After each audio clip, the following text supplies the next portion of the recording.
नमस्ते श्रोतागण, कहानी चैनल में आपका स्वागत है। आइए सुनते हैं कुसुम गुप्ता की कहानी उधार लिया तनाव। किटी पार्टी से लौटे करीब 2 घंटे हो गए थे, किंतु सरला देवी के कानों में अभी भी प्रशंसा के वे शब्द जलतरंग के सुमधुर स्वरों की तरह गूंज रहे थे। भाई सरला जी की क्या बात है, 40 के आसपास पहुंचकर भी ऐसा मेनका जैसा आकर्षण है कि बस पूछो मत। अगर थोड़ा सा वजन कम होता तो वह क्लियोपेट्रा को भी मात दे देती।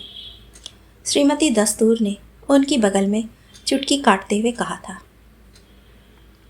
रंग देखो, एकदम संगमरमर जैसा, चेहरे की बनावट बिल्कुल सायरा बानो जैसी, लेकिन कमर में दोनों तरफ बहती चर्बी की इस त्रिवेणी ने सारा गुड़गोबर कर दिया है। श्रीमती कौशल ने उनकी तरफ देख बाईं तरफ की आंख को थोड़ा दबाकर कहा था। बस इसी तरह की बातों में ना जाने 2.5 घंटे कैसे पंख लगाकर उड़ गए थे। यों सरला देवी को अपने रूप व गुणों का बहुत पहले से आभास था, परंतु उनके रूप सौंदर्य के चांद को मोटापे का ग्रहण लग गया है, इसकी अनुभूति उन्हें पहली बार हुई थी। किटी पार्टी से लौटकर वह आदमकद शीशे के सामने खड़ी होकर काफ़ी देर तक अपने को निहारती रही थी, एकदम मुग्धा नायिका की तरह। अप्रतिम रूप सौंदर्य की राशि बिखरी थी उनके व्यक्तित्व में, परंतु यह अतिरिक्त चर्बी, कमर, बाहें, पेट, यदि 10 किलो वजन भी कम हो जाए तो वह एकदम वीनस की मूर्ति लगने लगेंगी।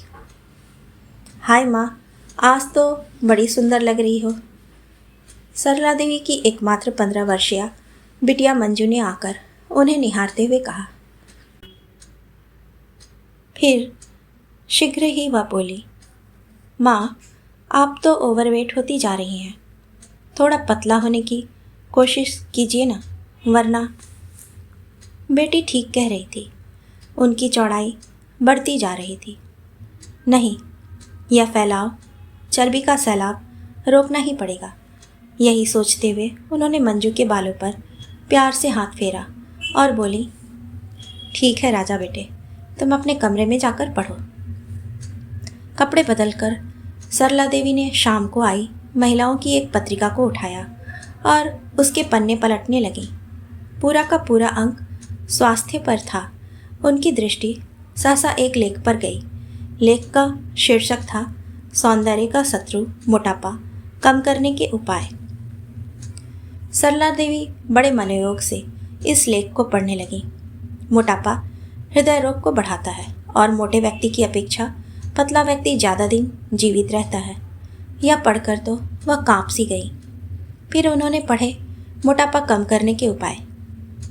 1000 से 2000 कैलोरी तक के शाकाहारी चार्ट। सरला देवी प्रसन्न हो गई। उन्होंने पत्रिका का वह पृष्ठ फाड़ लिया और अगले दिन से ही चार्ट के मुताबिक भोजन प्रारंभ करने का फैसला कर लिया। लगभग 9 बजे शंकरलाल अपने व्यापार संस्थान से घर लौटे तो भोजन शुरू हुआ। विभिन्न खाद्य पदार्थों को देखकर उनकी तबीयत खुश हो गई।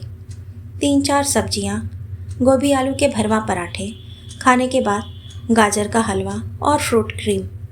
खाना खाने के बाद शंकरलाल ने पत्नी से कहा, तुम खाना नहीं अमृत बनाती हो जाने मन। सरला देवी खुश हो गई। उन्होंने भी खूब जमकर खाया। अपने मोटापा कम करने के अभियान के से पूर्व का अंतिम भोजन। अगले दिन से तो उन्हें अपने भोजन पर नियंत्रण करना था। रात को सोते समय उनके दिमाग में अपने अभिनव अभियान की विस्तृत योजना बन रही थी। व्यायाम, प्रातःकाल भ्रमण के द्वारा भोजन पर नियंत्रण, चार्ट में दी गई कैलोरी की मात्रा के अनुसार, बस अगले 2 हफ्ते की कम से कम 2 किलो वजन की छुट्टी। अगली सुबह 5 बजे घड़ी का अलार्म बजा। शंकरलाल की नींद खुल गई, पर सरला देवी, कुछ क्षण के लिए उनकी आंखें खुली और फिर खर्राटे लेने लगी। यह अलार्म क्यों लगाया था? क्या किसी को लेने स्टेशन जाना था? शंकरलाल ने पत्नी को दोनों हाथों से पकड़कर झकझोरते हुए पूछा। सरला देवी हड़बड़ाकर उठी और बोली, नहीं, घूमने जाना है। तुम्हारा मतलब है तुमने टहलने जाना है? शंकरलाल ने घोर आश्चर्य से पूछा। हाँ, कहकर सरला देवी तेजी से उठी और गुसलखाने में चली गईं। वहां से निकल उन्होंने शॉल ओढ़ा और घर से बाहर आ गईं। ओह, इतनी सर्दी, चारों तरफ घुप अंधेरा, सड़कें सुनसान, रोज अखबार में लूटपाट की खबरें आती हैं। क्या इस तरह इस अंधेरे में अकेले घूमने जाना सुरक्षित होगा? वह हीरे की लौंग और कर्णफूल तथा सोने की 8 चूड़ियाँ तथा 2 अंगूठियाँ पहनी हुई थीं। इनके लालच में अगर कोई शहीद कर गया तो मोटापा, पतलापन सब बराबर हो जाएगा। भाड़ में गया या प्रातःकाल का भ्रमण, कौन जोखिम उठाए? फिर इतनी सर्दी में जो मज़ा रजाई के अंदर है वह सूनी सड़क पर कहाँ? सुबह घूमने का कार्यक्रम स्थगित कर सरला देवी अंदर आई और रजाई में घुस गई। पति के इस प्रश्न का कि बहुत जल्दी घूमकर आ गई, उन्होंने कोई उत्तर नहीं दिया। चूँकि सुबह की नींद में विघ्न पड़ गया था, इसलिए जब वह दोबारा सोई तो 8 की जगह 9 बजे सोकर उठी। बच्चों को स्कूल भेजने के कार्यक्रम में भी बहुत बाधा पड़ी। सुबह की चाय आई, उन्होंने अपना चार्ट देखा, सिर्फ पौन प्याला काली चाय बिना दूध चीनी के। मेज पर उनके सामने बैठे शंकरलाल जी ठाठ से दूध और चीनी मिली चाय पी रहे थे। पर जैसे ही सरला देवी ने काली चाय का एक घूंट भरा, उनका दिल घबरा गया। कहाँ खोई हुई हो भाई, चाय में दूध और चीनी तो डाल लो, कहते हुए शंकरलाल ने दोनों चीज़ें उनकी चाय में डाल दी। सरला देवी ने वह चाय पी ली। इस मौके पर वह अपने पति को इस अभियान के बारे में कुछ भी नहीं बताना चाहती थी। वह तो अपना मोटापा कम करके उन्हें आश्चर्यचकित करना चाहती थी। नाश्ता लगा। आमलेट, डबल रोटी, मक्खन, केला, संतरा, नमकीन, दूध, चाय। शंकरलाल ने जमकर नाश्ता किया। बच्चों ने पेट भर के खाया। सरला देवी ने अपने चार्ट का स्मरण किया। आधा प्याला फीका दूध और कॉर्नफ्लेक्स, 1 संतरा, बस। सरला देवी ने इतना ही लिया। हालांकि आमलेट और जैम मक्खन लगे टोस्टों को देखकर उनके मुंह में पानी आ रहा था। क्या बात है, तुम्हारी तबीयत ठीक नहीं है क्या? शंकरलाल ने पूछा। नहीं, हाँ, कुछ ऐसा ही है, सरला ने उन्हें टाल दिया। शंकरलाल भी अपने दफ्तर जाने की जल्दी में थे, इसीलिए उन्होंने पत्नी को और ज़्यादा नहीं कुरेदा। दोपहर के भोजन के लिए शंकरलाल बहुत कम आते थे। व्यापार के काम से अक्सर उनका दोपहर का खाना बाहर ही होता था, अतः सरला देवी को अपने भोजन के नियंत्रण में कोई असुविधा नहीं हुई। आधा कटोरी चावल, 1 हल्की चपाती, 1 प्याला दाल, 1 प्लेट सलाद, बस। सरला देवी ने इतना चार्ट के मुताबिक खाना खाया तो उन्हें महसूस हुआ जैसे उनका पेट तो नहीं भरा है, उल्टे भूख और ज़्यादा भड़क गई है। फिर भी उन्होंने अपने आप को नियंत्रित कर लिया। रात के खाने तक सरला देवी का भूख के मारे बुरा हाल हो गया। उन्हें चक्कर आने लगे। पति और बच्चों के साथ बैठकर उनकी योजना चौपट हो गई। उन्होंने खूब पेट भरकर खाना खाया। तब जाकर उन्हें महसूस हुआ जैसे उनकी बंद आँखें खुल गई हों। एक ही दिन में उन्हें आभास हो गया कि पत्रिका में छपे चार्ट के अनुसार भोजन पर नियंत्रण करके वह पतली ही नहीं, घुलकर नष्ट हो जाएंगी। वह खूब आराम से डटकर सोई। प्रातःकाल भ्रमण और भोजन के नियंत्रण की योजना असफल होने पर भी सरला देवी निराश नहीं हुई। अगले दिन उन्होंने श्रीमती दस्तूर से फ़ोन कर विचार विमर्श किया। उन्होंने बताया कि कनॉट प्लेस में एक होम्योपैथी डॉक्टर है जो पतला होने की दवा देता है और बिना खाने पीने का परहेज किए इंसान पतला हो जाता है। सरला देवी खुश हो गई। उन्होंने होम्योपैथी के डॉक्टर से मिलने का समय ले लिया। 40 रुपये का खर्चा 1 घंटे दिखाने और दवा लेने में लगा। करीब 1 महीने तक दवा खाने के बाद जब सरला देवी ने अपना वजन लिया तो मशीन की सुई किसी जिद्दी और हठी बालक की तरह वही 85 किलोग्राम के अंक पर जमी हुई थी जहाँ पिछले महीने थी। निराश होकर उखड़कर उन्होंने होम्योपैथी की दवा कूड़ेदान में फेंक दी। तभी एक दिन सरला देवी की छोटी बहन के डॉक्टर पति बम्बई से आए। वह दिल्ली में होने वाले डॉक्टरों के एक सम्मेलन में भाग लेने आए थे। सरला देवी ने उनके सामने अपनी समस्या रखी तो वह बोले, आहार पर ध्यान दीजिए दीदी। खाने से आप घी, दूध, मक्खन, चावल, आलू सब निकाल दीजिए। फिर मैं क्या खाऊं? सरला देवी ने हतोत्साहित होकर पूछा। हरी पत्तियां और पानी। आप तो मजाक कर रहे हैं। अरे नहीं दीदी, मैं गंभीरतापूर्वक कह रहा हूँ। सरला देवी को यह बात भी नहीं जमी। बम्बई वाले डॉक्टर आए भी और चले गए, लेकिन सरला देवी के वजन की समस्या कश्मीर मसले की तरह जहाँ की तहाँ थी। हाँ, अपने मोटापे के बारे में उनकी चिंता महंगाई की तरह बढ़ती जा रही थी। अगली किटी पार्टी में मल्लिका ने उनको मोटापा कम करने का एक बहुमूल्य सुझाव दिया। वह था सोफिया के ब्यूटी पार्लर जाने का। सरला देवी को यह सुझाव पसंद आया। उन्होंने अगले ही दिन सोफिया ब्यूटी पार्लर से संपर्क स्थापित किया। निश्चित समय पर वह वहाँ पहुँची। 250 रुपये लेकर उन्हें पार्लर का सदस्य बनाया गया। अगले दिन उनके लिए सुबह 11 बजे का समय निश्चित कर दिया गया। वह रोज़ वहाँ जाती। हर उपाय के लिए एक निश्चित रकम देनी होती थी। भाप से स्नान, जॉगिंग, पाँव का व्यायाम, मालिश और ना जाने विभिन्न उपकरणों से कैसी कैसी कसरतें। करीब 1 महीने तक सरला देवी इस ब्यूटी पार्लर में जाती रहीं। लगभग 1500 रुपये खर्च हो गए। उसके बाद जब उन्होंने अपना वजन लिया तो सुई वहीं 85 पर थी। सरला देवी का पारा चढ़ गया और वह बिगड़ कर बोली, सोफिया जी, यह क्या? 1 महीने के 1500 खर्च करने के बावजूद 1 किलो तक वजन कम नहीं हुआ। देवी जी, हम खूबसूरती देते हैं, वजन कम नहीं करते।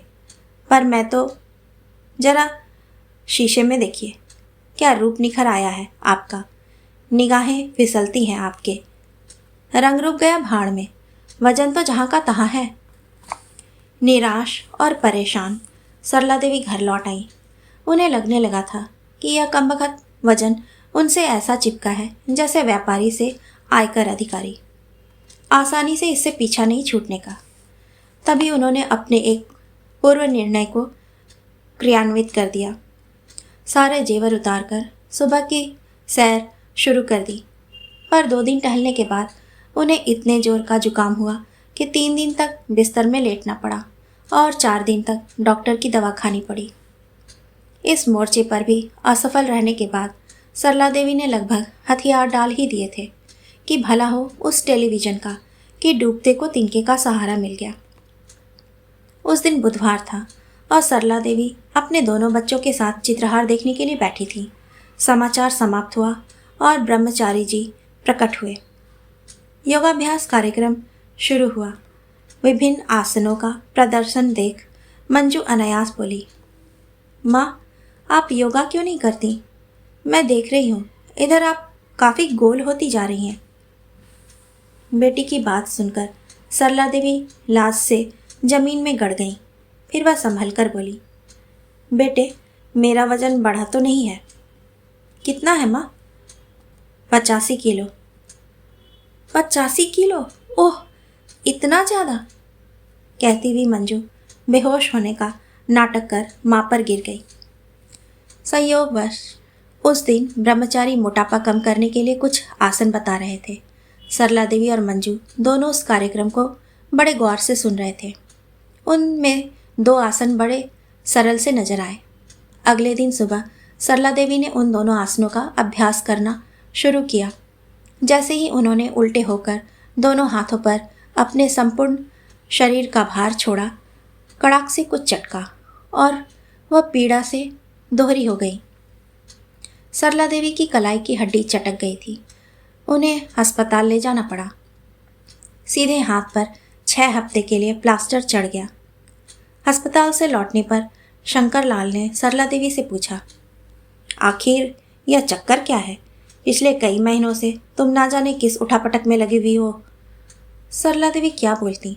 एक पीड़ा भरी मुस्कान बिखेर चुप रह गई। आखिर यह कलाई की हड्डी टूटी कैसे? क्या तुम फिसल गई थी? नहीं, मैं तो योगाभ्यास कर रही थी। क्यों भला? अच्छी खासी हो, फिर तुम्हारे दिमाग में यह फितुर क्यों सवार हुआ? मोटापा कम करने के लिए, सरला देवी ने सहज स्वर में कहा। हम पर यह अत्याचार क्यों? सरला देवी चकराई। उन्होंने विस्मय से कहा, आप पर अत्याचार? हाँ भाई, मोटापा कम करने से पहले हमसे पूछा तो होता। हमें तो पतली दुबली हड्डियों के ढांचे वाली महिला पसंद नहीं। हमें तो तुम जैसी मांसल गदराए शरीर की बीवी भाती है। देखो तो लगे कि हाँ, किसी खाते पीते घर की औरत है। छुओ तो महसूस हो कि फोम में डूब गए हों। क्या बात है! और तुम हो कि इस कंचन काया को नष्ट करने चली थी। कहकर शंकर लाल ने आवेग में भरकर सरला देवी को आलिंगनबद्ध कर लिया। सच? आप ऐसा सोचते हैं? सरला देवी ने घोर आश्चर्य से पूछा। हाँ सरला, मोटापा कम करना आजकल का फैशन बन गया है। वैसे यह चिकित्सा शास्त्र की दृष्टि से ठीक विचार हो सकता है, पर तुम मोटी नहीं, ठोस हो। अगर तुम्हें इस मोटापे की वजह से कोई परेशानी नहीं, आलस्य नहीं, रोग नहीं और कामकाज में फुर्ती बनी रहती है, तो फिर किस बात की चिंता? क्यों उधार के तनाव से ग्रस्त रहती हो? सरला को महसूस हुआ कि किटी पार्टी कि उनकी मित्रों का दृष्टिकोण एकदम एकांगी है। तस्वीर का एक यह पहलू भी था जिसे उन्होंने पहले कभी नहीं देखा। जब देखा तो कलाई पर प्लास्टर चढ़ चुका था। कहानी सुनने के लिए आपका धन्यवाद।